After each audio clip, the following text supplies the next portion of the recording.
Good morning, everybody. Day 3. Here we go. Oh, I'm a bit excited for today. Thank you, everyone, for joining us. For those that have been here for 3 days, it's been a big 2 days, and I'm very excited about today. The program looks incredible. So I'll just give it a minute for people to make their way in and take a seat.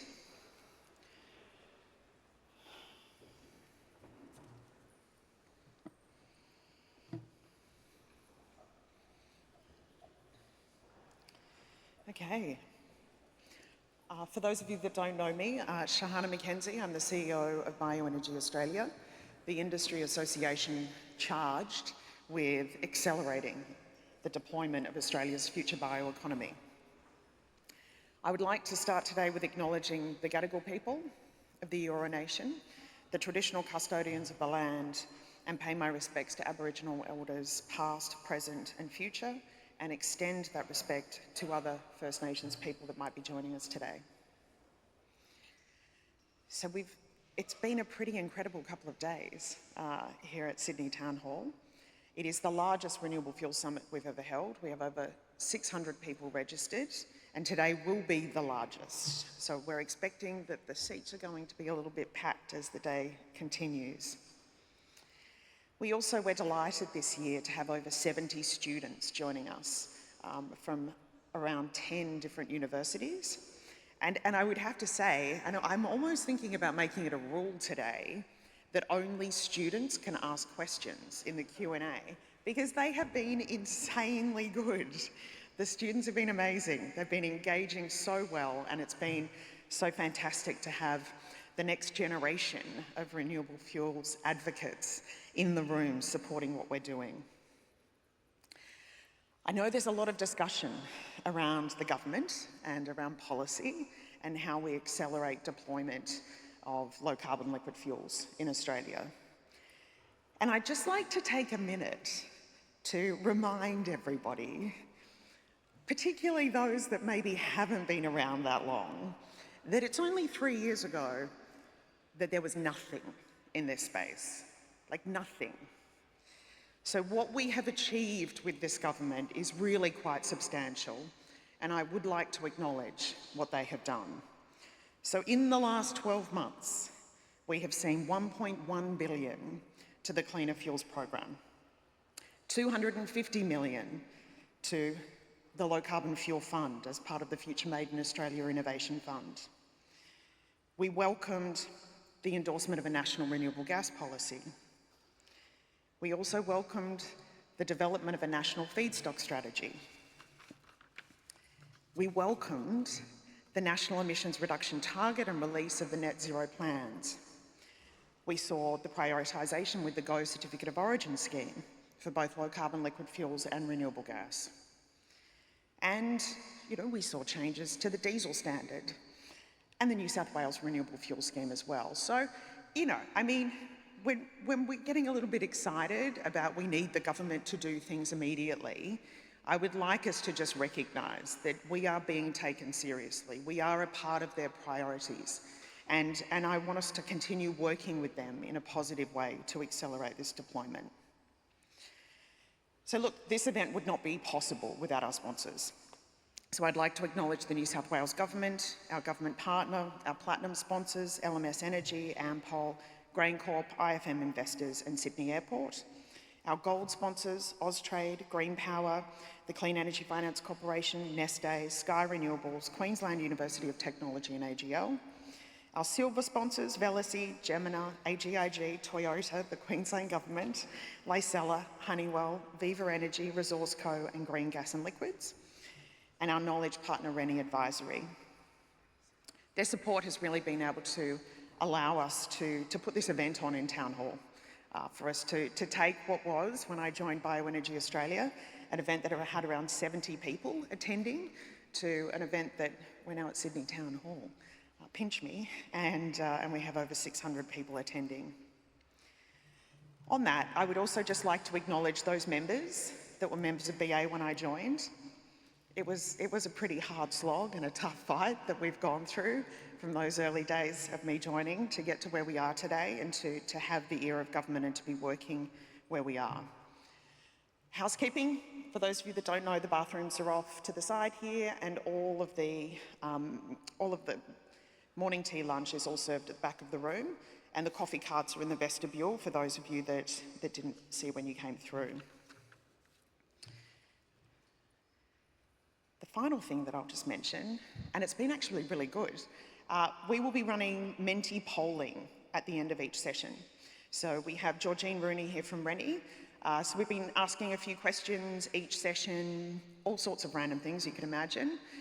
Some of those questions have been answered by 200 people in one hit. So we're trying to capture as much data as we possibly can to help the work that we're doing in terms of how we inform government with what they're doing and how they're moving things forward. So Georgine will be jumping up at the end of sessions and we'll be introducing those. So I am now absolutely delighted to welcome Scott Charlton, CEO of Sydney Airport, our platinum sponsor for today.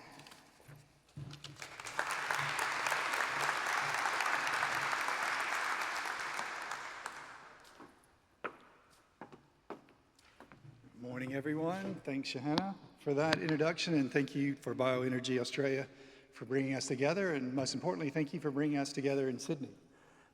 We appreciate your patronage at the airport.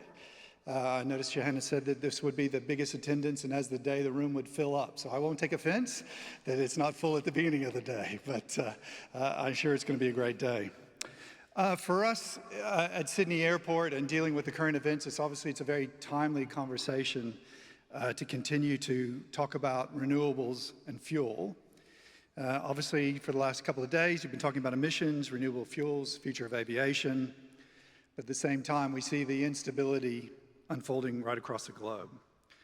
So when the events like this happen, we're reminded very quickly how interconnected energy, aviation, and geopolitics are. Now, with my gray hair and age, I've been a long-serving CEO and I've been a long-serving executive, and I've seen quite a few of these moments in my history. So depending on how you count them, I've now lived through 8 global crises that have directly affected aviation. Things like September 11, I've lived through 2 global financial crises, lived through multiple wars, multiple pandemics, in some cases, in those situations, the entire world of aviation grounded to a halt. And I know that every single time this happens, the narrative is identical. Travel will never be the same again. And every single time, aviation has bounced back to the long-term trend forecasts are actually above. And with that inevitable march of tourism and business will continue, and global aviation demand is set to double at 2050. So even as we go through these times, we'll come out the other side, and that long-term trend line is inevitable. Now at Sydney Airport, we're expecting passengers to grow by 75% by 2045. So we're currently doing about 42, 43 million. We think we'll reach 72 million passengers by 2045. Most of that growth is on the international side. It obviously supports thousands of jobs, contributes tens of billions of dollars to the Australian economy. But the underpinning movement in that, and that passengers never ever think about until what's occurred over the last 2 weeks, and that is fuel. We are one of the largest users of aviation fuel in the country. We account for close to 40% of all the aviation fuel use. So on an average day, roughly 9 million liters of fuel moves through our airport. It may surprise you how much fuel we keep on hand, so we're pleased we have some on hand at the moment. At any one time, we're typically sitting on 25 days of fuel supply right across our system, at the airport, in our pipelines, and at local storage right across Botany. But this gives you a sense of scale required to keep the aircraft fleet moving. And when we see that passenger number doubling over the next sort of 20 years, it's a big challenge for all of us. Our fuel system is one of our most complex and important pieces of infrastructure we operate. Fuel arrives by ship through Port Botany, travels more than 11 kilometers through pipelines, multiple pipelines under Botany Bay, and into 170 different hydrant points right across the airport. Again, when it's working well, it's an extraordinary system and it's invisible to everyone that travels.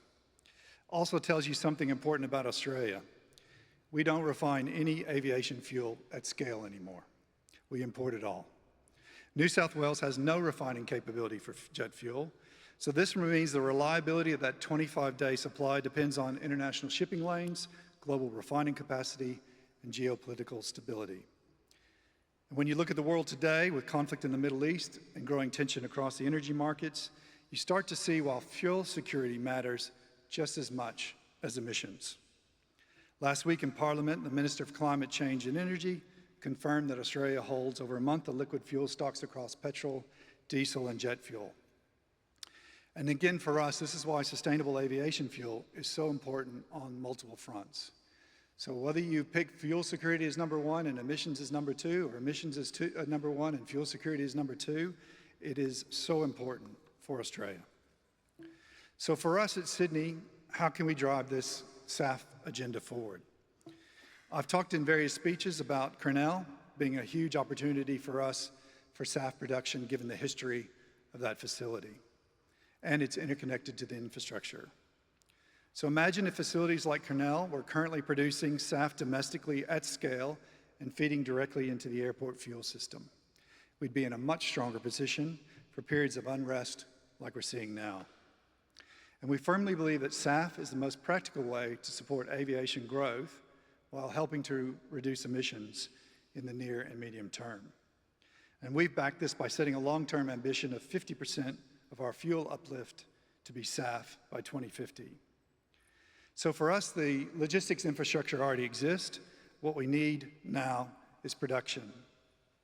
We've already started taking some steps. Most of you in this room would know, last year we were very pleased to work alongside our partners at Qantas and Ampol, who supported the largest commercial import of SAF. Nearly 2 million litres were blended with conventional jet fuel and used on flights departing Sydney. So everyone in this room, and now the public knows, the fuel works. Airlines are set and can use it today and use it every day. The logistics infrastructure can certainly handle it. And of course, we get back to many of the ingredients that needed to build a strong domestic SAF industry Australia already has. Ingredients grown by Australian farmers who are dealing with more uncertainty than ever, from climate impacts to global supply chain shocks that are out of their control. So many of our farmers rely on crops that are grown here, but they're shipped overseas, leaving their income exposed to volatile global markets as well. That volatility makes long-term planning difficult and income less predictable year to year to our farmers. So there's a real opportunity for this whole ecosystem to change that by creating stronger and more stable domestic demand. We know, again, Australia and New South Wales have the feedstocks, ranging from agricultural residue to canola, used cooking oil, household waste, whatever it may be. Again, New South Wales alone produces around a third of Australia's canola crop, and nationally we're one of the world's largest producers. Yet more than 2/3 of that crop is exported, often to Europe, often turned into biofuels, including SAF, and then used by airlines and others overseas. Again, begs the simple question, and something Australia seems to do time and time again, is why do we export the raw materials only to import the finished fuels back again? Again, building a domestic SAF industry could give farmers more stable income, support regional jobs, strengthen local manufacturing, lower emissions, and improve fuel security at the same time. And again, for me, it doesn't necessarily mean one above the other, but choose your own adventure, whatever we need to advance SAF. But timing for us matters because fuel production infrastructure, unfortunately, takes years to build. From investment decision to production, a commercial scale refinery can take close to 8 years. So if we want Australia-made SAF flowing to aircraft in the mid-2030s, the decisions to proceed really need to start now. We all know that Europe has chosen a system of mandates. Singapore has announced blending requirements, and the United States has very strong production incentives. Now, encouragingly, Australians see the opportunity, everyday Australians see the opportunity once it's explained to them. We've commissioned some research in early March that shows 7 out of every 10 Australians said they would be willing to contribute small amounts of a premium through airline tickets to support the development of SAF. They've set about $2 domestically and about $5 internationally, and they're much more enthusiastic if that SAF is produced here. Again, nearly 70% of Australians said they supported that SAF, and overwhelmingly, again, it rises if it's produced here. They do see the connection with jobs, they do see the connection with stronger agriculture, and they do see the connection to fuel security. I have to say that this was all done before the latest activities in the Middle East. So I can dare say that survey and those outcomes would be much higher with what's been happening overseas. So for us, when you look at the big picture, the case becomes very clear. Around the world, SAF mandates are accelerating, not just in Europe, but increasingly across our region in Asia, Southeast Asia. And if we do not act in a short time, our feedstocks will be contracted to other countries to secure their own fuel supplies and their own SAF supplies. This would mean missing a major opportunity to strengthen our fuel security, unlock some significant growth, and tackle our emissions targets. So in summary, it's pretty simple from our perspective, though hard to implement. The geopolitical environment is going to become more volatile. Global aviation demand will keep growing, and substantial growing. Fuel infrastructure takes close to a decade to build. Other countries have moved or are moving. And meanwhile, the fundamental drivers of aviation, tourism, trade, and economic growth continue to keep to march. And we need alignment between industry and government to turn this potential into production. So if we get that alignment right, we believe making aviation fuel at home will give not only the aviation sector, the farming sector, the security of our fuel sector, but Australia as an island nation, a much better and brighter outlook. So with that in mind, I just wanted to thank again Bioenergies for letting us speak, for being one of the sponsors, and I'm looking forward to being on a panel shortly. And if you want to prepare your questions until I get there, I look forward to hopefully have some time at the end. Until we get to the next panel, I did want to introduce the Honourable Chris Bowen, MP, Minister of Climate, Energy and Change. Now the Minister, Parliament is in session today, so the Minister has provided us a pre-recorded welcome. So I don't know if I need to push a button or I just turn it over to Chris. Good morning, everyone, and thank you to Bioenergy Australia for hosting the Australian Renewable Fuels Summit. This conference comes at a pivotal moment for Australia's energy system. Demand continues to grow, even as renewable generation reaches record levels. For this government, our task is to manage this transition in a way that strengthens energy security, keeps costs down, supports Australian jobs and industry, and delivers on our emission reduction commitments. As we chart a path to net zero, low-carbon fuels, whether liquid or gas, are a critical pillar of our clean energy future. They're essential to reducing emissions, fuelling our industries and supporting jobs and communities right across Australia.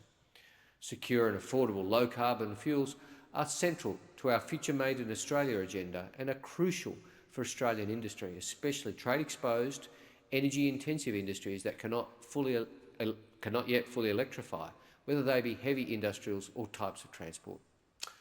These industries are nationally significant. Their strategic importance has only grown as the world has experienced greater geopolitical and economic disruption, and they underpin jobs and investment across the country, especially in regional Australia. Growing low-carbon fuel and gas industries will strengthen our economy and its resilience. Today, Australia imports over 90% of its liquid fuels, and gas supply pressures have been a persistent challenge since well before the Albanese government took office.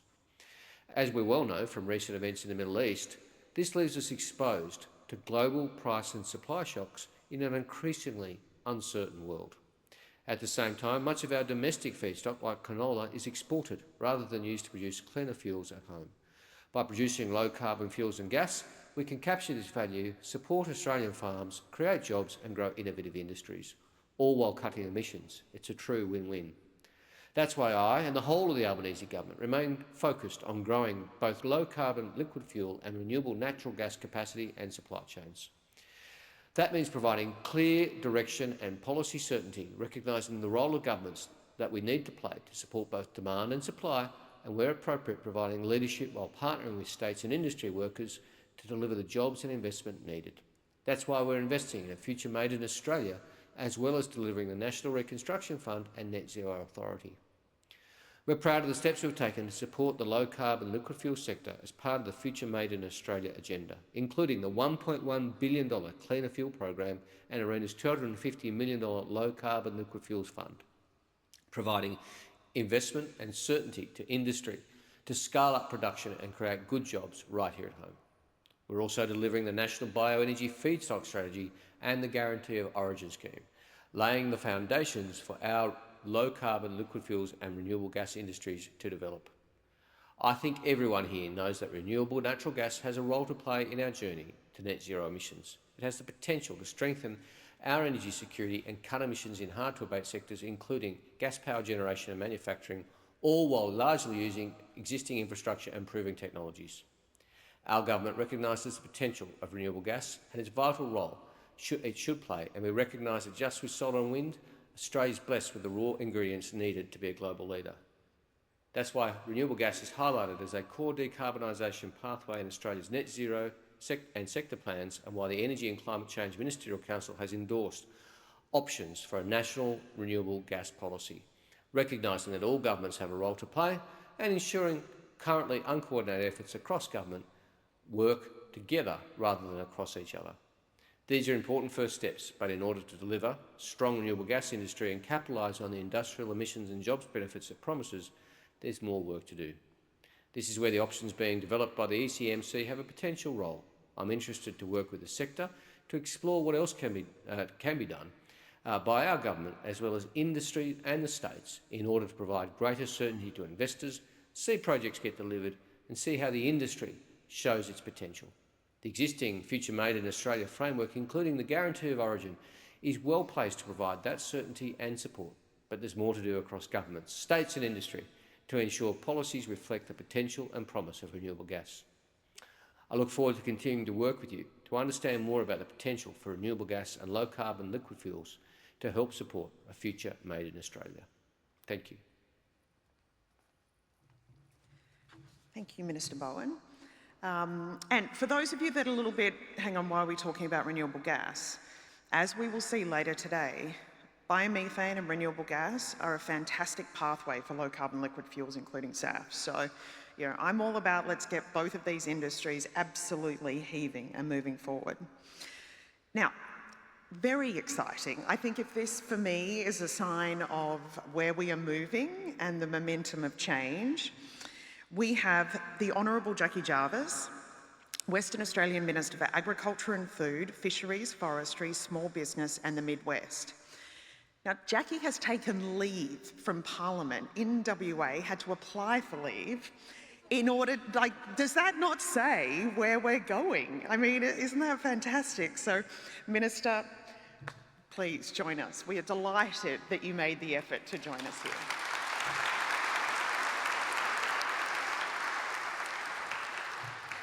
Thank you, Shahana. And you say that like taking leave for Parliament is, if I can get away, I will. No, I shouldn't say that, but going to Parliament is probably one of the least interesting parts of being a Member of Parliament, unfortunately, sometimes. Look, I do want to start by acknowledging the Gadigal people of the Eora Nation and the traditional custodians on this land, and what a beautiful venue that we're meeting. I do want to pay my respects to Elders past and present, and extend those respects to all First Nations people today. Just excuse me while I'm obviously allergic to something in Sydney because I've suddenly developed hay fever overnight. Thank you so much Bioenergy Australia for inviting me to speak today, and thank you to Minister Bowen for setting the direction for Australia's energy transition through initiatives such as the Cleaner Fuels Program and a Future Made in Australia Innovation Fund. It's interesting, as late as Tuesday night this week, I was contemplating having to cancel this trip to attend a urgent Premier's Roundtable on fuel supply security. So the irony is lost on me. In the end, the decision was made that I'd leave the Premier and the Deputy Premier and our Minister for Energy and Decarbonisation to hold a roundtable with many of my stakeholders on current fuel supply challenges we have had. So it's my pleasure to be able to be here today to attend this summit and to discuss the importance of low carbon liquid fuels. We know that these practical, scalable and sustainable fuels will sit alongside solar and wind energy, synthetic fuels and hydrogen in Australia's long-term energy mix. I'm also acutely aware it's day 3, and so some of what I'm saying you may have already heard over the last 2 days, but I want to try and give you a West Australian perspective. As you would probably know, the West Australian economy is heavily dependent on conventional liquid fuels for mining, construction, agriculture, fishing and transport. In 2024, the value of WA goods exported was $234 billion. $234 billion. Now, of course, these exports are dominated by minerals and resources, but agriculture and fisheries is the second largest export sector for WA. That's, of course, obviously where my heart lays. The continuing growth of these valuable export industries sees WA import over 8 billion litres of diesel and 1 billion litres of jet fuel a year, with expectations these volumes will increase. In a world demanding credible, sustainable emissions reduction strategies which benefit the environment and the community, we all know that low carbon fuels will play an important role. So whilst we continue to move towards electrification in many parts of our economy, the sheer size of Western Australia and the types of industries that dominate will see an ongoing role for low carbon liquid fuels into the foreseeable future. As a result, renewable diesel and sustainable aviation fuel are of particular interest in Western Australia. The mining and resources sector, the farming and fishing sectors, as well as our long-haul heavy road and rail freight will greatly benefit from drop-in biofuels. Fuels that are indistinguishable from fossil-based diesel in terms of performance, physical characteristics and compatible with existing engine storage and distribution infrastructure are of course of particular interest. If I think about my own portfolios, agriculture, fisheries and forestry, these are industries in Western Australia dominated by small and medium enterprises, many family farming businesses, family fishing businesses. For them, biofuels offers a practical way to reduce emissions without the need for investment in new fleets or infrastructure, and it makes low carbon fuels an attractive option, as I said, into the future. Beyond decarbonisation, of course, low-carbon liquid fuels offer strategic benefits. Now, I'm sure I'm not the first speaker this week to talk about the current geopolitical uncertainty and that increased need for local fuel production. That fuel production capacity is critical for energy security and the continuation of industry and essential services across Australia. Now, as an isolated city in Australia's largest state, Perth Airport connects remote regional communities, interstate and international destinations, and carries a large volume of air freight. Around 60,000 people work on a FIFO basis, fly-in, fly-out basis in Western Australia. That's 60,000 people who are at an airport every week or every fortnight going to work and coming home from work. Not just from Perth Airport, but from regional hubs. They're flying out of the Margaret River region, they're flying out of the Albany region, they're flying out of the Midwest region into those mining jobs. Perth Airport is currently investing $5 billion to redevelop its facilities, which will see passenger numbers increase from 17 million to 30 million by 2046, doubling its flight and freight capacity. To support this growth, sustainable aviation fuel is needed, with international airports implementing long-term mandates and airlines seeking to meet passenger expectations and compliance requirements. Similarly, I'm told that the International Maritime Organisation, the IMO's 2023 strategy, that the maritime sector is aiming for net zero by 2050, with checkpoints in 2030 and 2040, and a target for early uptake of zero or near zero fuel emissions. For a state that exports as much as Western Australia does, this is really important. This IMO trajectory is accelerating demand for clean bunker fuels and creates structural demand for low-carbon marine fuels, an area where I think Western Australia can lead. Now, Western Australia is uniquely placed to provide advanced biofuels due to the availability of feedstocks modern biofuel refineries need. Now, we've talked a lot about canola, I know, at this conference. In addition to canola, we have agricultural residue from cereal crops. We have blue gum, pine and mallee plantation residues and biomass. But as we've already heard, Western Australia is already supplying the world feedstock for the production of LCS-LFs. I think we heard New South Wales exports 2/3 of their canola. Pretty sure we export about 90% of it. So WA is the major canola growing state in Australia. Western Australia alone produces over 50% of the nation's canola crop, and I know you heard from Courtney yesterday, who is across this much more than I am. WA exports 90% of the canola it grows, with canola yields increasing each year. Our farmers have just come off a record 27 million tonne cereal and oilseed harvest this year. That is their largest ever crop, but it also has been, I think it's been 4 harvests over the last 5 years have been record numbers. So in 2024, WA produced 2.8 million tonnes of canola. Much of that is destined for overseas biofuel markets. Western Australian growers already meet the stringent sustainability standards for the EU biofuels market, and our canola has the lowest carbon intensity in Australia, making it a global fuel feedstock of choice. Sustainability credentials help our farmers and biofuel producers access high-value markets. There is also growing interest in increasing WA's canola seed crushing capacity to supply Australian biofuels processing facilities. Similarly, Western Australia has a valuable export-focused meat processing industry whose byproduct tallow is already being exported into biofuel production in markets in the USA and Singapore. As I said, as a state, Western Australia exports around 90% of all of our agricultural produce. This, to some extent, eliminates any perceived conflict between domestic food security and food security. The WA canola crop alone has potential to produce over 200 megalitres of sustainable aviation fuel each year, just as one example. In addition, there is over 7 million tonnes of cereal crop stubble and forestry residue that could also support a domestic biofuels processing facility. It's my opinion that domestic biofuels industry offers one of the best opportunities for value adding for Western Australia's agri-food sector, but the important caveat is the economics must add up. West Australian farmers sell their grain, their cereal crops, their canola on a global market, and they will be driven by who is paying the best price. But we absolutely see the opportunities, and it's this kind of onshore manufacturing investment that was envisaged in our government's Made in WA strategy. We've already seen large-scale demonstrations of renewable diesel in Rio Tinto's Pilbara operations, and the WA Department of Transport has investigated the use of renewable diesel in a range of rail, civil construction and port operations, which will help us build a case for wider use. The Made in WA plan was announced ahead of our last state election in March 2025. 12 months on, that plan is delivering increased local manufacturing and value-adding industries, diversification of our economy, and making WA a renewable energy powerhouse.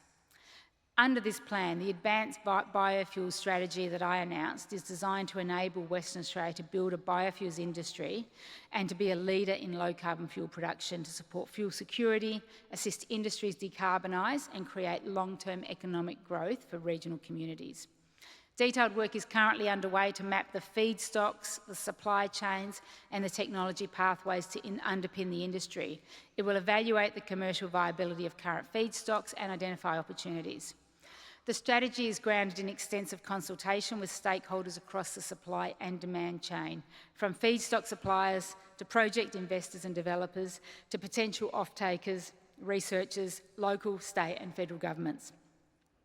This engagement ensures that this strategy accurately reflects the current state of the industry and what is possible for Western Australia. We are identifying the levers for government, both on the supply and the demand side, to create a thriving industry.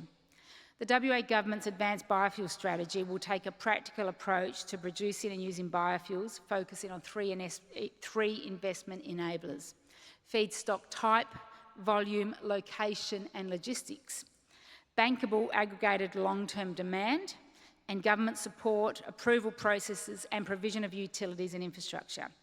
This will assist pioneer projects blaze a trail for others to follow.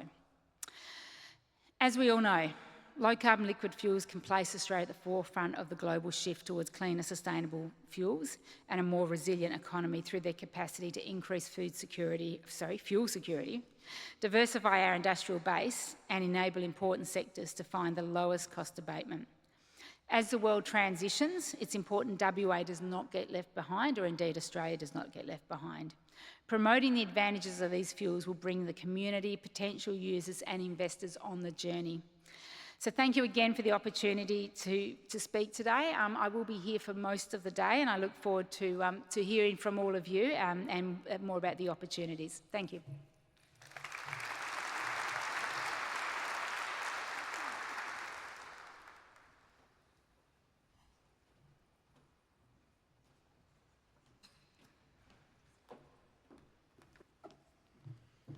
Hello, everyone. We're about to kick off the opening panel discussion for what promises to be a really amazing final day of the Renewable Fuels Summit. A day focusing on renewable liquid fuels, particularly sustainable aviation fuel and renewable diesel. And I am definitely biased in saying that it's the best day of the 3-day summit. My name's Heidi Hauf, certified SAF nerd, advisor and longtime friend of Bioenergy Australia, and I'm really honoured to step in for the indomitable Shahana McKenzie to moderate this panel. But first, because I have the mic, and I think it's needed, I just wanted to take the opportunity to recognise the incredible work that goes into organising an event like this, and just how valuable it is for all of us across the value chain, across renewable fuels. So I wanted to ask you all in showing your appreciation to Shahana, Georgie, Ashley and the entire Bioenergy team in bringing us together this year. So thank you very much, ladies.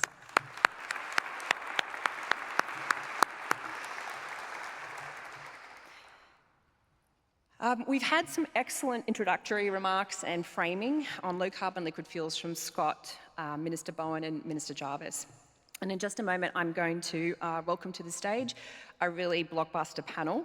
And we're going to dig a little bit deeper into low carbon liquid fuels and discuss why 2026 is such a pivotal year for Australia.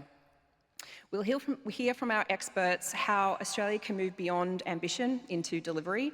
And our panellists will outline near-term commercial policy and investment signals that we need to unlock our growth of the industry here to position Australia in the global market and to fast-track the development of a resilient, sovereign, low-carbon liquid fuels industry.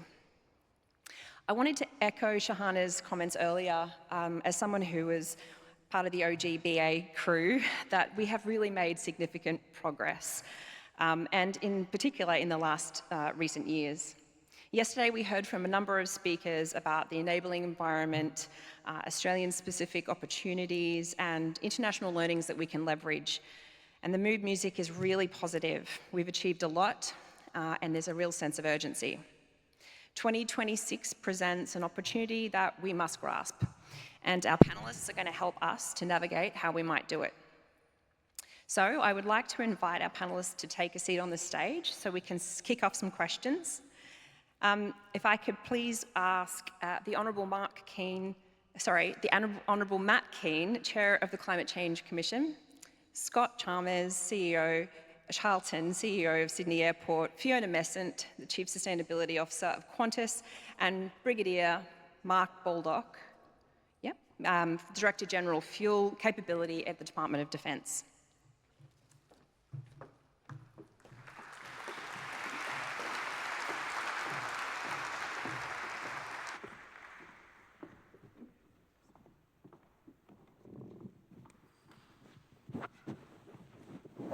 So thank you again for all being here.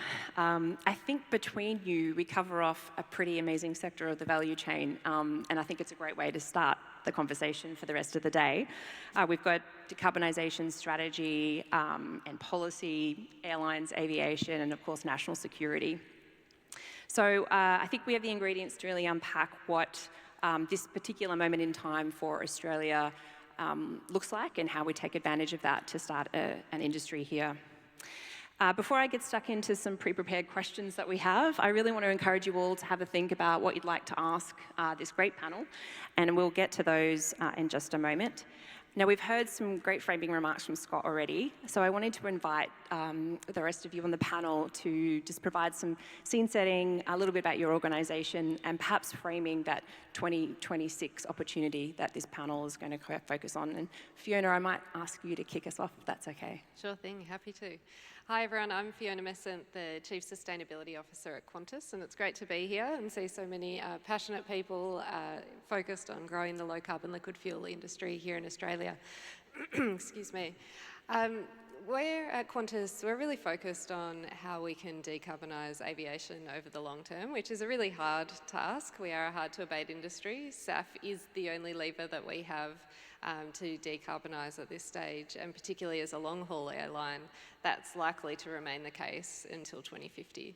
So when we think about aviation in Australia, we're really thinking about the fact that it contributes 20 billion a year to the Australian economy. And if that's just directly, and if you think indirectly, it's about 50 billion a year and about hundreds of thousands of jobs across the airports and tourism and airlines. So it's a really significant part of the Australian economy. And that, coupled with the social fabric, which connects our people across our vast land, and aviation's the main way that we can do that. And also internationally, we need to make sure that we have a vibrant, competitive and growing industry in Australia, and to keep it affordable. And so that's why we think you need to start now thinking about how you actually decarbonise the industry. It will take time. We are building a whole new industry here in low carbon liquid fuels, and having the chance to do that with people like this across the whole supply chain will be really important to make sure it's successful. So if we talk a little bit about what we're doing, we have a $400 million investment fund with our partners Airbus, and we saw an opportunity for Qantas to play a bit of a catalytic role. We don't want to own refineries into the long term. We know how to fly planes, we don't know how to make fuel, but we did see an opportunity there to show that there was demand for this product in the market. But also importantly, as we're building a whole new ecosystem, we wanted to understand the whole supply chain as well. So by investing in these new companies, we can get a better understanding of what's actually required to scale the industry. We've got Jet Zero here today, and I'm sure Hammer's in the room as well. They're two of our big investments that we've made in the fund. Jet Zero is amazing. I'm sure you've heard from Ed because of its position up in Townsville. It's using alcohol-to-jet technology and can use agricultural waste from the region there, but it's also situated next to the port and defence, and it's got renewable energy power. It's got an incredible layout for success. It's hoping to reach FID this year, and our investment helped catalyse the longer-term institutional investors that's required to scale that project. Hammer, down in Victoria, it's using forest residue. It's just received a parcel of land from South Australian government so that it can start building its construction facility in South Australia. It's really exciting to be able to see some of these projects starting to come to life. But that's just one part of what we're doing, and we can talk about the rest of it through the conversation because I won't dominate the whole thing, but there is a lot of momentum, and it is what is required, and I think what this current situation really brings to light is we need to be able to produce fuel here in Australia using Australian fuel, feedstock so that we get the economic benefits and the energy security that comes with that. Brilliant, thank you, Fiona. We will dig into that a little bit more in just a moment. Matt, maybe over to you. You got one. Fabulous. Thanks, Heidi. And can I just join you in acknowledging the work of Bioenergy Australia? I think Shahana does an incredible job, and just want to acknowledge the entire team. And I think this conference is really a timely one, more timely than I suspected the organisers had in mind when they anticipated this conference, given the waves of uncertainty that we're seeing in the Middle East. But I think those events really reminded us all that fossil fuels are not only a source of climate insecurity, but also energy insecurity. And I think that's a key message we need to walk away from this conference to deliver out there in the public debate. We're known for decades that we need to wean ourselves off fossil fuels if we don't want to cook the planet. We have known for at least as long that reliance on a volatile part of the world for our energy supplies is not always a recipe for energy certainty either. So I think the recent events in the Middle East are driving that home more than ever. So in the past, I think we've struggled to find alternatives to oil, gas and coal, but then came along a terrific trio. Fallen costs for wind and solar energy, and now for storage. And as we've heard from some of our speakers today, and acknowledge Scott here, we've got incredible feedstock to be able to produce renewable liquid fuels. And we should be grabbing that opportunity because it means investment into our country, it means energy security, it means jobs, it's a regional development play, and it means cheaper prices for consumers. And that's something that we should all be able to agree on is needed for Australia. So just as Australia is blessed with an abundance of hydrocarbons, we've also got more than our fair share of wind and solar, but also feedstock for liquid fuels. Not to mention the lithium and the other minerals, rare and not so rare, beneath our surface, and we should be leaning into this. This is in Australia's national interest, and we've got to stand up to the vested interests that are standing in the way of your industry being able to develop, and that's one of the things we should be talking about today. So for investors, opportunity really does beckon at the moment, and Australia's emissions targets for 2030, 2035 and 2050 provide them coordinates to steer by. I just want to touch quickly on transport before we rip into the panel. As a sector, transport has been a source of rising emissions, and we really need to bend that curve. Right now, liquid fuels are the largest source of emissions in the Australian economy. They've overtaken coal in terms of the contribution to our greenhouse gas emissions in Australia.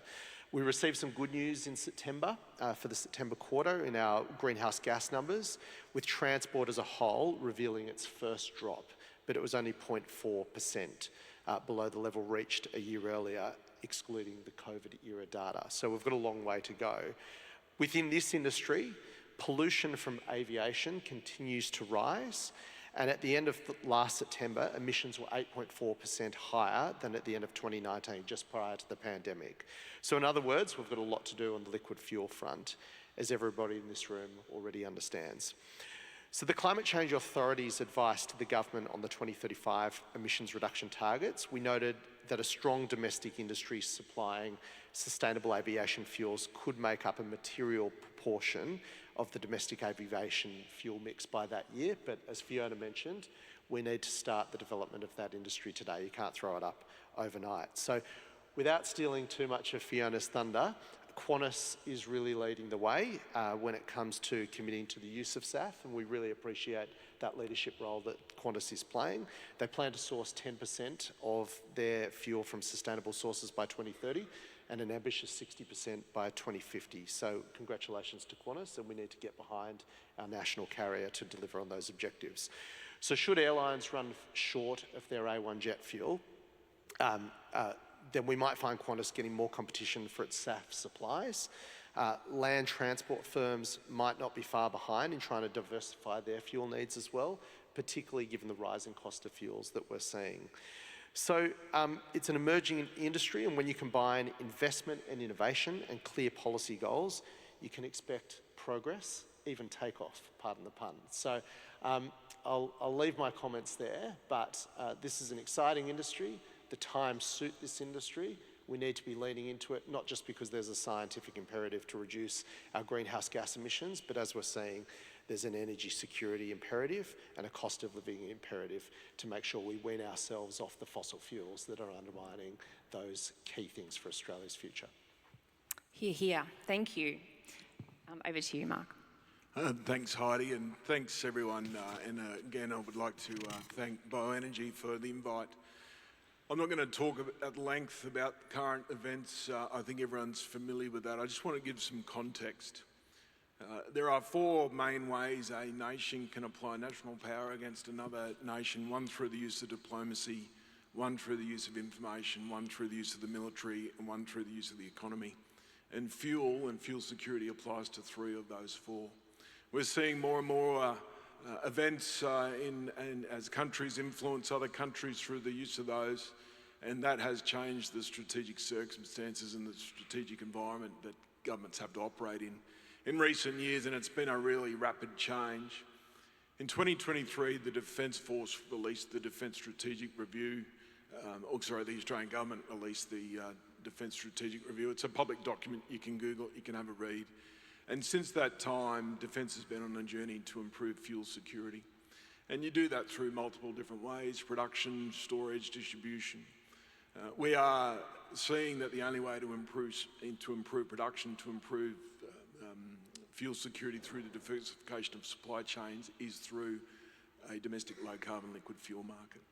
So we've been on a bit of a rapid sprint in the last couple of years. We've established the Defence Energy Transition Office. We've increased the uptake of renewable diesel and sustainable aviation fuel. We are the government's biggest user of fuel as well. We've gone through our education process, a certification process as well. I've got another session this afternoon, so I won't steal my own thunder for then. But certainly, and it's very clear, the Chief of Defence Force in front of senators many times has said the benefits of pursuing a domestic low-carbon liquid fuel, it's an and. It's an and improvement to fuel security, it's an improvement to interoperability, and it's a reduction of emissions for climate change. Not very often do you get an and. It's normally an and or. So this is a really exciting opportunity. So I really love the question session answer, Heidi. So I'll just pause there for any questions that the panel may have. Brilliant, thank you very much. Well, I might kick off some questions to dig maybe firstly a little bit deeper with what the role of renewable fuels looks like in each of your areas of work. I might start with you, Matt, and specifically you mentioned, we have made significant progress on reducing our emissions from the electricity sector, and until recently transport continued to rise, and still hopefully that slight drop that you just told us about continues. So in 2026, it'd be great for you to talk a little bit more about why low carbon liquid fuels are particularly important to those hard to abate sectors like aviation and maybe heavy industry, and how, as part of that wider strategic view of Australia's decarbonisation, the fuels are going to play such an important role.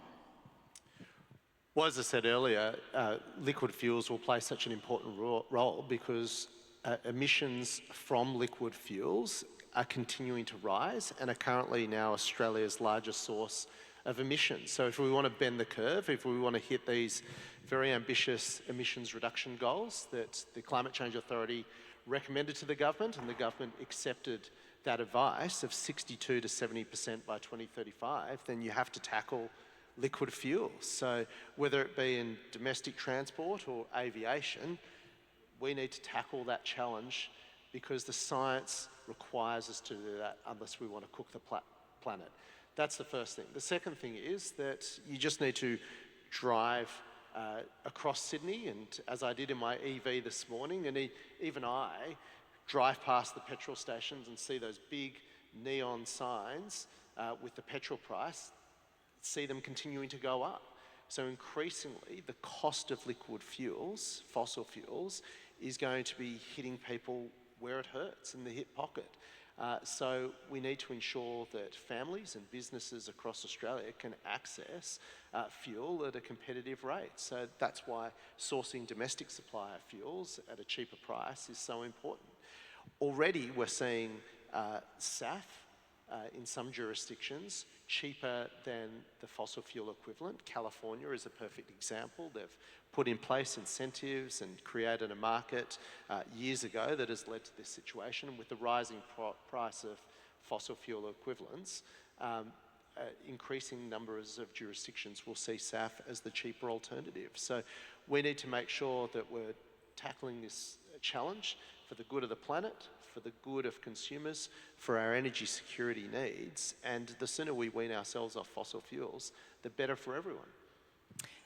100%, and I think I'm pretty confident that we have representatives from across the value chain and low carbon liquid fuels in the room. So it'd be great to hear from you how you think the government and industry can work together to try and advance some of these projects and get the industry up and running, domestic production flowing.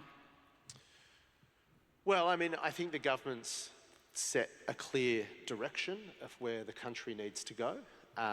They've got very ambitious targets on the path to net zero. You can't hit those targets unless you decarbonise liquid fuels. That's not, theoretical, that is fact. So government is clearly committed to making this happen. They've got the $1.1 billion fund to start catalysing the development of this industry, but it does need additional supports. One of the things, as I mentioned, the Climate Change Authority said we should look at is mandates. That will play an important role to drive demand and catalyse investment in supply. So I think all of you in this room know what the secret ingredient is. It's certainty. Set the rules, you can invest against those rules, and we can get on with building an industry that will set us up for a better future. That's certainly what's driving the advice that I'm providing to the government at the Climate Change Authority. Provide investors with certainty, long-term certainty, guaranteeing those returns, and the industry will come. Thank you for that, Matt. I think that it'd be great to dig in with perhaps Fiona and Scott a bit more around some of those commercial realities and the difficulties, but of course the importance of partnerships across the value chain in achieving this. Mark, might go to you and ask you to help the audience understand a little bit more just how fuels are used and how low carbon liquid fuels are going to be really important to not only the ADF's ability to operate, but the nation's supply chain and resilience. Yeah, certainly. Thanks, Heidi. The bottom line up front is that you can't electrify or change the propulsion system of the jet anytime soon. Jet fuel remains the 70 to 75% of the ADF use, closely followed by marine diesel, closely followed by automotive fuels, but it is large proportions of jet fuel. So we're pursuing a drop-in replacement technology such as SAF, because you don't have to change engines, you don't have to change maintenance regimes, you don't have to change your fuel network.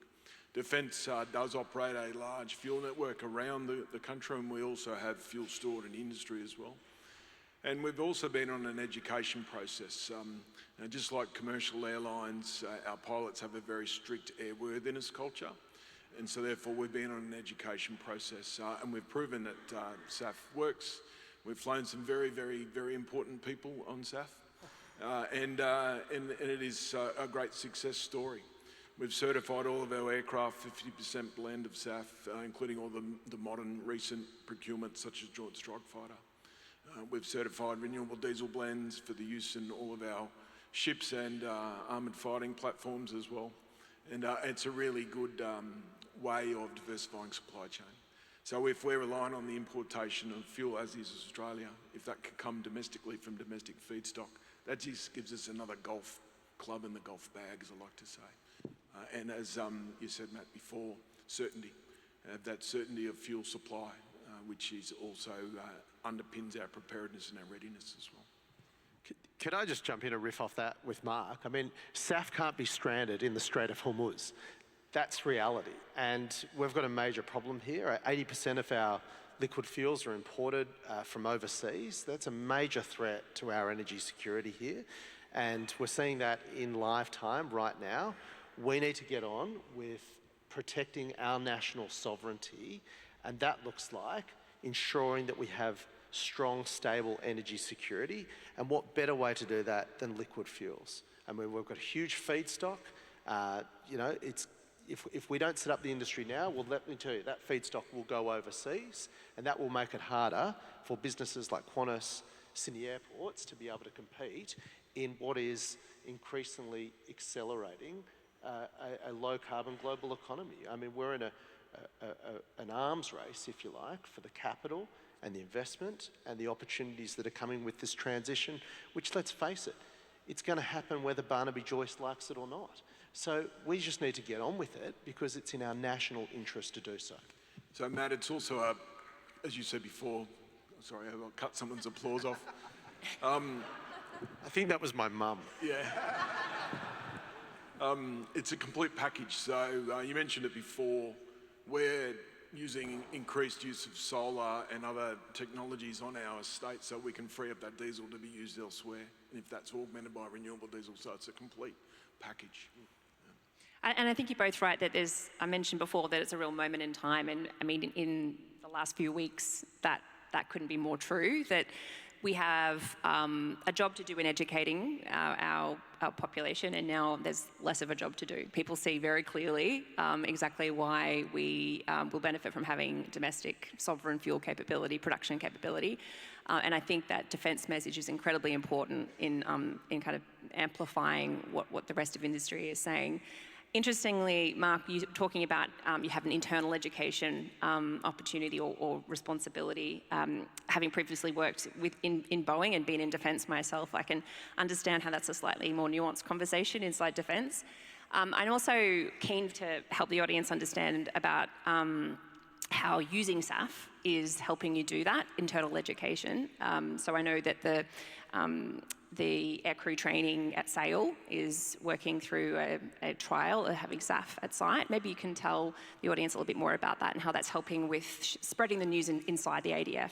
Certainly. We, again, stealing my own thunder from later on this afternoon, there's a gentleman in the room, which I'm looking at over there, who I will say is looking at me right now, that I'll say that I will embarrass him, but he won't, because he's not embarrassed at all. Dave Evans, stand up. Dave's the Chief Educator for Defence. He works in the Defence Science and Technology Group, and he goes around when people are naysayers and he explains to them the science and the chemistry, and he hasn't failed yet, Dave, so please don't start. It also helped for us that the current Vice Chief of the Defence Force, when he was the Chief of Air Force, said to his pilots, get on board with SAF. That helped, and then we used the science behind it as well. So senior leadership, Chief of Defence Force, Vice Chief of Defence Force, all strong supporters, and that makes my job a little bit easier. But you still have to explain the science to the engineers, because we have a very competent and large community of engineers that make sure the operators do the right thing. And we've had no failures yet. We've had some questions about energy density, and we've had some questions about maintenance regimes, and every time we've demonstrated that there is no impact. And the East Sale pilot, which we've been refuelling all aircraft through a RAF base East Sale, which is in Victoria, for about 18 months now at a 5% blend, and it's 400 or 500 refuels a day, only small ones, but we've seen no impact to maintenance, no impact to energy density as well, and we just pull out that science every time. We're now looking to broaden our trials to other areas in other states, and we've also commenced the use of renewable diesel at certain sites around the country as well, some very remote as well. So it is nothing but a good news story, and we are gaining momentum. Continuing on the awareness theme, and maybe going to Scott and Fiona on this, airports in particular, we were talking this morning about having signs up around airports. You go around Europe and you have a QR code and you can find out some more information. Of course, some of the booking sites on some airlines now have integrated SAF offsets or purchasing. So maybe if, Scott, we can start with you, if you could share some of your thoughts on where customer awareness is at and some of the things that either you're doing or you're seeing in the market that could be helpful for us to deploy here. Yeah, thanks for that, Heidi. And just maybe a couple comments about some of the earlier questions. To Matt's point, while transport may have dropped a tiny bit, aviation grew within that component, and it was mostly electrification of passenger vehicles. But I think, again, if you look at Sydney's position, and you heard the Minister from WA talk about a $5 billion investment in Perth Airport, Sydney will invest between $5 and $6 billion. Melbourne's doing 3 to 4. Brisbane's going to be doing 3 to 4. We're all coming out of COVID and some underinvestment, but we're also planning what looks like to be hopefully a golden age of flying with the next generation of aircraft. And Fiona can talk about Project Sunrise, which is fantastic. You can reach any point in the globe from Sydney, but that also means the journeys are longer. There's more emissions intensity for a period of time. So we're trying to decouple passenger growth from emissions growth. And we see one of the risks, and we can talk about fuel security. We all know about targets and what we need to do to affect climate change. But from just an economic point of view, we're making massive investments.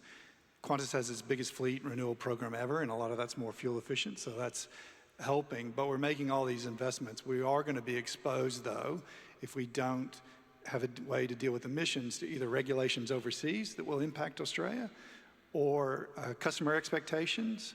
And so there's a lot of things that we can't control without a SAF or some emissions target industry. So part of the first part of that is education. One of the things that we've been working with Qantas and partners in the SAF Coalition, I know Qantas has been leading that for a long time. We've joined in to try and educate the industry, pilots, infrastructure, whatever it may be, but also trying to educate the public. You'll see on our website, I think it's up now, we've had 89 Degrees do a study, release a study, which only 21% of the participants in the study were aware of SAF. So it was very low awareness, and we know that's a big problem. That was again done before the Middle East, so hopefully some of that will be raised after this has occurred. But interestingly, when SAF was explained, 69% of people said, yes, it's a good idea. I'd be willing to pay a small premium, at this point in time to have SAF as part of my fuel mix in aviation. And then that number went to 72 or 73% if it was actually produced in Australia. So again, I do think we have a big task in educating the public, because they often, the first thing is the cost is brought up. And yes, there could be a cost associated with it, depending on the model that the government chooses. But long term, the cost of not doing SAF or abating emissions is going to severely impact jobs, the economy, and Australia's competitiveness in the rest of the world. So, we've got a small part to play with all of our partners. It's really interesting. I've been in a bunch of different industries in my career. It's probably the only time I've ever been in an industry when everyone's aligned. We just need to kind of get it done. There's no one out there saying this is a bad idea or it's not going to work. And really, near and medium term, SAF is the only option we have. So it is very exciting, but we've obviously getting the public across the line, producing these studies, giving the government that sort of confidence that we will back them as these things come forward is incredibly important. So we're playing our small role, and go to our website if you'd like to see the latest study. Thank you, and maybe I'll just build on that last point on the corporate awareness as well. You mentioned the SAF Coalition, and this is great. I'm barely having to talk about our strategy. You guys are doing it for me. But we developed, as we were thinking about how we build out that ecosystem, we saw the corporate customers as a really important part of how we can broaden awareness, but also they've got a critical role to play. So we talked about cost, and everyone across the supply chain is going to have to stare into that cost. We can't just put it all onto the end consumer. And so the awareness amongst corporates is quite good, because they are after Scope 3 certificates. So they need to reduce their own travel emissions, and generally that is through Qantas or Virgin or Jetstar. And so we have developed a product that helps them do that.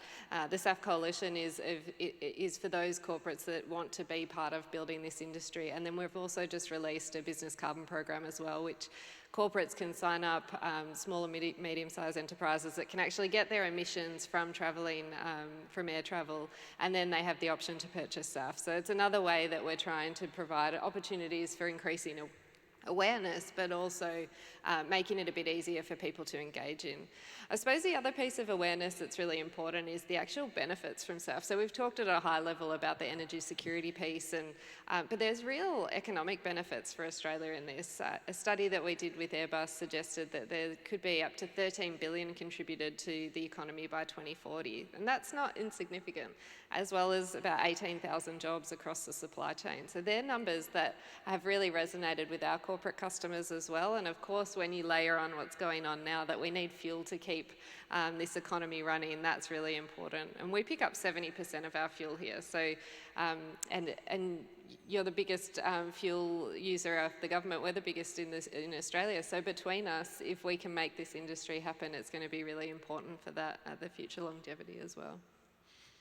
Thanks, Fiona. And keeping with you, I think it'd be great for the audience if you could, obviously because Qantas, we've talked about how Qantas is using SAF, if you could help us understand what that looks like, particularly with regard to your targets, and the closest one being 10%, where you're sourcing your SAF from, and I guess the environment around that sourcing.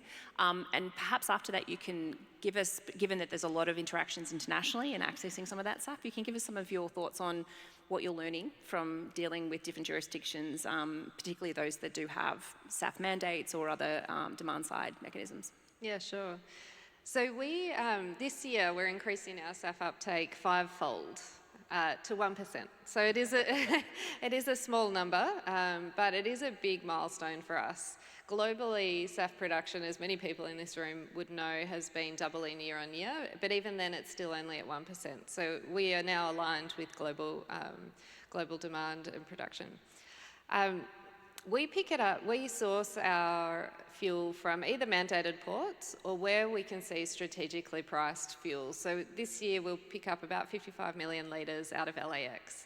That's a big portion of the fuel we use out of LA. But what enabled us to do it, as you talked about before, Matt, was the policy environment there that has been built over many years. It goes back to, 2009 with the Green Fleet. It was actually Defence that started a lot of the momentum in the US, and we often think about the policy environment that you need to bring the price down. It's both demand and supply. And so often when you think about the US, you don't think that they've put in place any mandates, but they have. It's the low carbon fuel standard, it's the renewable fuel standard at the federal level, and that is really critical. We do need a mandate here in Australia in order to get the scale accelerated and provide that certainty to investors. But you also critically need the supply side incentives as well, because we need to bring the costs down. And that will only happen by getting to scale and having the technological breakthroughs over time. So that's something we're really focused on, and we'll continue to find those strategically priced SAF so that we can increase our uplift. And obviously doing the import that we did with Sydney Airport earlier, was it this year? I feel last year. That was really important for us. One, because we had incredible partners that enabled us to do that, but two, we could test the infrastructure. And so it was another important signal to government, similar to what you're doing with defence, that fuel can flow through the existing infrastructure that we have here. And it's just a matter of actually how do we scale it within Australia. Thank you. And you're very eloquent in describing and making it sound much easier than it actually is. And I think the point that I'd like everyone to take away there is just how much work Qantas has gone to in learning about what's going on internationally and bringing that back into our ecosystem and sharing that. So I'd like to thank you on behalf of the whole renewable fuels ecosystem for that work. Well, maybe just on that, Australia does have, we're really fortunately positioned in that perspective, because everyone else has, well, many economies have gone before us. And so to your point, we have a narrow window, but we have a critical window where we can actually learn from those that have gone before us and not make the mistakes, because there has been mistakes. If you look at the European market, it's hugely problematic. We can't see those type of costs coming into the Australian aviation market. And we need to make sure that the way that, say, the UK has designed it, or the US, that those elements are actually taken into consideration, because aviation needs to remain competitive, but the SAF market also needs to be competitively priced. Thanks. I think, Mark, back to you. It'd be great, before I perhaps do one final question to the rest of the panel and come to the audience, if you could look 5 to 10 years ahead and tell us what kind of conditions the ADF requires for its fuel needs, but particularly thinking about setting up a low-carbon domestic fuel production. What about geographically, supply side? What kind of the key tenets of that the ADF require? Yeah, thanks, Heidi. That's a great question that keeps me awake most nights. That and my 4 teenage kids. I mentioned before, we're a large fuel user, but we generally use fuel types away from where industry is. So we are a large aviation fuel user in places like Exmouth and Curtin and Catherine and Weipa and places like that. And so we're seeking to improve fuel security, and I mentioned before regarding production, distribution, storage in a way, and we've got a program in place to improve that. But each state has its own strength and weakness. I mentioned the WA was mentioned before. We resupply Exmouth out of Perth. We resupply Curtin out of Darwin until the Fitzroy crossing gets cut, and then we have to resupply Curtin from Perth. We're talking thousands of kilometres, all road-based. So what we're seeking to do in the next 5 to 10 years is to boost in production of SAF in areas where it makes sense, and then use our other capabilities to reinforce those other areas. We've seen a proliferation of facilities. You mentioned before a couple in Queensland that are coming on board very close to military. bases, and I know Ed's in the room, he's been speaking to military commanders locally, which is great, they're all on board. WA is another area that certainly is of interest to us. So in 5 to 10 years' time, we're seeking to have more distribution, more storage and increased production. That's the goal. And there's only so much we can influence personally, but certainly I think from a government perspective, we're always heavily engaged with the Department of Climate Change, Department of Infrastructure, and Department of Prime Minister, Cabinet, Department of Foreign Affairs, and we're all getting after this as a team, which is good. But 5 years' time, I think we will still be incentivising the use of SAF. We don't have shareholders, we have public, so they are the shareholders. We have to achieve value for money for all of our budgets, but we do have an opportunity to pay the premium that you mentioned before, Matt, about, sorry, Scott, you mentioned it, about paying the premium to incentivise this. We have got buy-in from the senior officers in the ADF, and we have buy-in from the politicians to get after this, because we can see the benefits of incentivising this industry in 5 years' time. And there's a clear milestone. There's a lot of plants will be online by 2030. And I think the next 5 years will be the preamble for a decade of rapid acceleration after that. And we have to get started soon if we're going to be able to supply in 5 to 10 years. Yeah. Thanks for that, Mark. I think I might finish up with a question to the three of you on this main couch around policy and policy levers. It's been, as you'd expect, a key theme throughout the 3 days, or 2 days so far of the summit. And of course, when it comes to renewable fuels, we're in absolute agreement that a demand signal is needed. And we know the government's underway in looking at options, looking forward to seeing those soon. And a mandate is at the top of the list. With that in mind, I'd be keen to hear from each of you about what you think 2026 holds as an opportunity with regard to policy, what you'd like to see, all the work that we should be doing on announcements already made, whether that's funding or otherwise from government, and how we can really keep up the urgency and keep up the momentum this year. So maybe if I could start with you, Scott. Yeah, no, thanks. What's disappointing about hearing Mark and some of the speakers is New South Wales is never really mentioned in any of the plans or any of the things. I know New South Wales now has a renewable fuel strategy, but I assume, Matt, you're welcome. Yeah. We would, I appreciate ADF and they may have their assets everywhere, but we still have 40% of jet fuel is uplifted from Sydney. We do have the cheapest fuel in Australia in Sydney if you need to buy jet fuel, if you're flying your plane. But, we'd like to see that continue, and that renewable is going to be a part of that. I think for us has been a tremendous amount of work done to Fiona, basically from the government and the state governments now, hopefully getting together to try and, because it is a cross government initiative that'll need to be done. I mean, New South Wales, it's the production of, in that case, the production of the feedstocks, and then government settings at the federal level. And I know government is both looking at demand and supply side and trying to learn those lessons from overseas. I guess I'm one of those persons that's the 80-20 rule. We can't make it perfect, but we just need to get started, and then we can make the adjustments as we go forward. As Matt said, the biggest thing for everyone is certainty. And somehow I think the private sector, the airlines, defense, we will make it work if we can just get some policy settings around that demand supply side that we know the government is working on. So it'd be great by the end of the year to have some more definition around those policy settings. And I think, again, it's beholden on industry. And I'm happy to stand up and say that, we support a premium in the short term to give us a long-term benefit and keep our fuel costs down long-term. So the industry will stand up and support government, and they won't feel like they're having to sort of go out on a limb by themselves. So hopefully by the end of the year, we're in that position. I think a lot has already been said on this topic, but perhaps, this year, every country is going to be thinking about their own national needs. And so Australia has, as we've heard, so much feedstock to give to the world. And I think this is the critical year to make sure that we can use it here as well, because that window will close. China, we know, is looking at developing their own low carbon liquid fuel industry.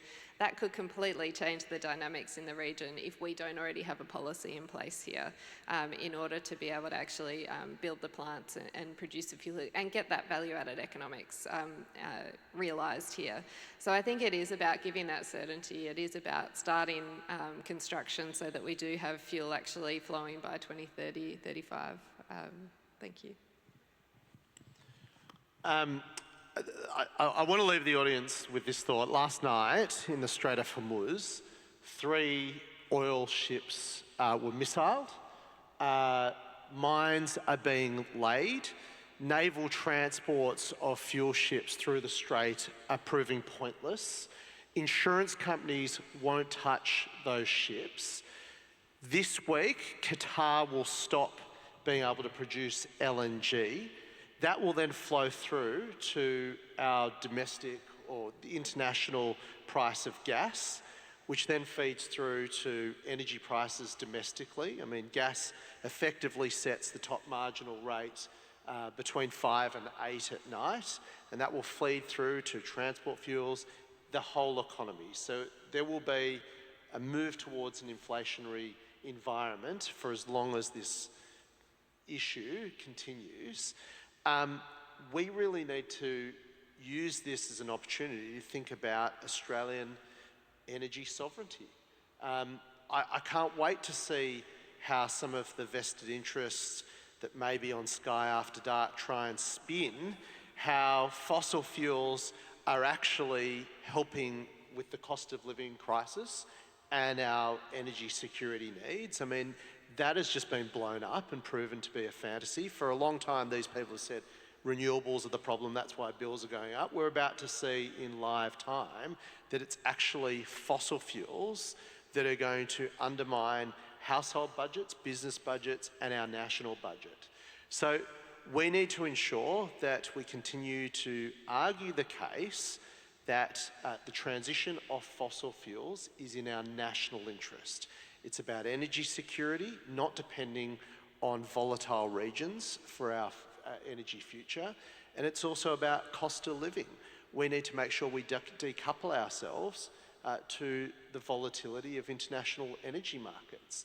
We can do that because we've got some of the cheapest renewable energy anywhere on the planet. We've got an abundance of feedstock that can then be used to produce green molecules, whether it be for SAF or for transport. That will help us also, at the same time, decarbonise our economy, which we know there is no country on the planet better placed to win in a low-carbon global future than Australia. We've got all the core ingredients required to prosper in that world. And rather than, our political class standing up for vested interests and old established industries, they should be looking to the future because it's a brighter one and it's a more prosperous one. It's also a healthier one for all of us. So let's grab the moment. Let's continue to plough on in our national interest because we know that in setting up industries like a green liquid fuel industry, we create jobs, we drive investment, we support our regions, we help with cost of living pressures, and at the end of the day, we hand our planet to our kids better than we found it. So what's not to like about that future?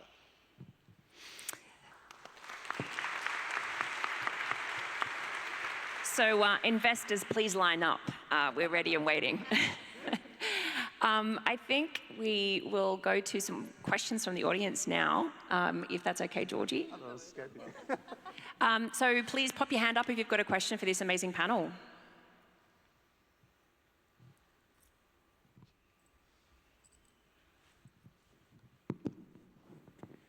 Hey there, Natasha Devlin from RD Australia.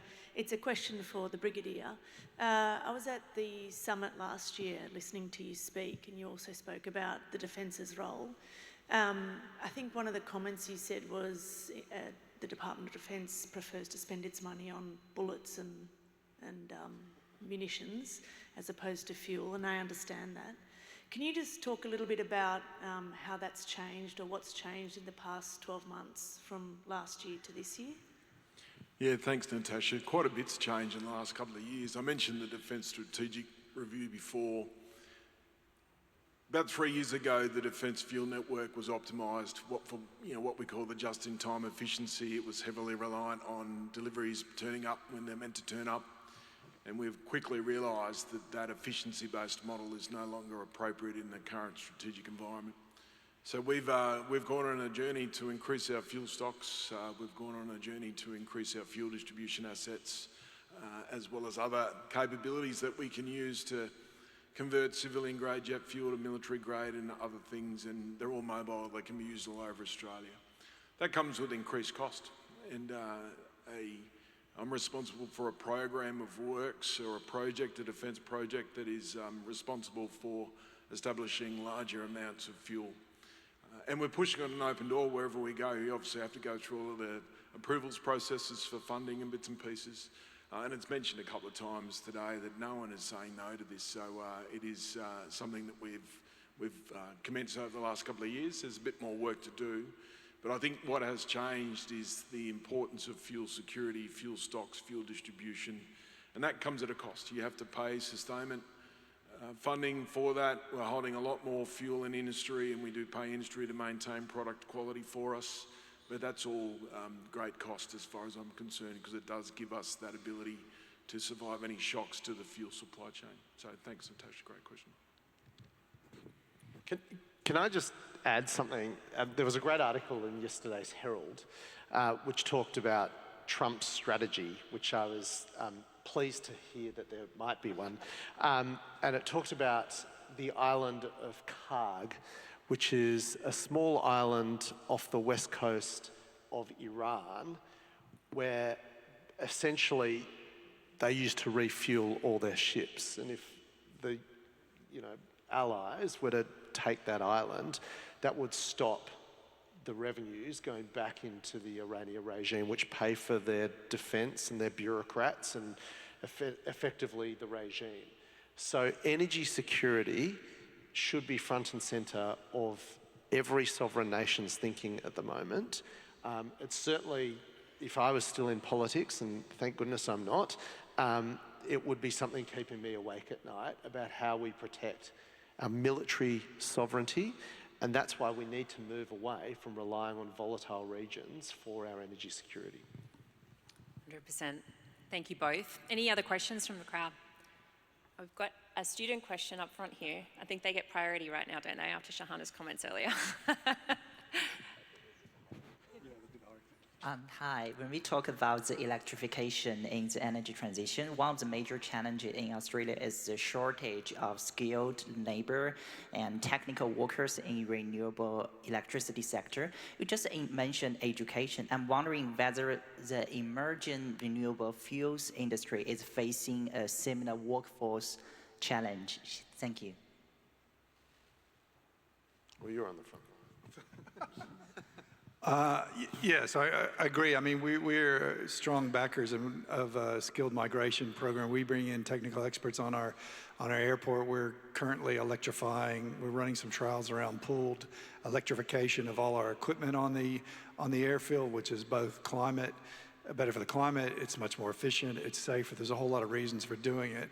And yes, we're having to bring in technical experts from overseas to subsidize that. I know there's a big debate around immigration policy, but I've always been, in my different roles across different industries, construction, I've always been a big advocate of skilled migration. I mean, so many people want to come to Australia. It's such a great place to live. They have to come for the right reasons. But I think that skilled migration program and being competitive so that we can bring in the right skill base to enable the transition is absolutely key. It's one of the things that we take advantage of. We have our new CFO started on Monday, is from France. So he was with the Airport de Paris and a giant system, a European system. So trying to bring in that global skill set to help make Australia a better place. But incredibly important. We advocate for skilled migration, but it is a contentious issue at the moment. Could I just add to that? I mean, the scale of the challenge to build out or to modernise our electricity system is huge. We're going to have to install something like 86 gigawatts of renewable firming storage capacity into the system in the next 10 years, along with 5,000 kilometres of new transmission lines. Now, any one of those things alone would be Herculean. We've got to do it in a very capacity-constrained economy. I mean, the labour market is very tight. I don't need to tell anyone in this room. Unemployment's at record lows, and inflation is starting to creep up. So, like Scott said, we need more skilled labour coming to this country. It's projected just to build out the modernisation of the grid, which we have to do regardless of climate change considerations. I mean, the majority of the generation we rely on is coming to its end of life. 90% of our coal-fired power stations will be out of the system in the next decade. So you need to replace them before they close, otherwise you're going to have, load shedding, blackouts, and eye-wateringly high prices. So we need to get on with it, and to deliver just on the modernisation that AEMO talk about, you need an extra 30,000 workers into the country. Now that's before you think about the railway lines or the metros, the road transport that we need to build, let alone the SAF industry. So populists can talk all they want about shutting the borders and stopping migration, but facts still matter, and the facts are these. We need skilled labour coming into this country if we want to continue to be a prosperous, productive place to live. And I think, Matt, that's 100%. I think the migration of skills is going to absolutely be vital as we grow what we need through students, and it's great to see so many here today. And that competition of skills across the transformation of different sectors is going to be tough, and I think it's on us to work across sector to find where we can harmonise that and share resources and see where we can make the most of the workforce that we have. Okay, we've got time for maybe one No. Didn't see you there. No. Well, thank you. Can you join me all in thanking the fantastic panel and their insights?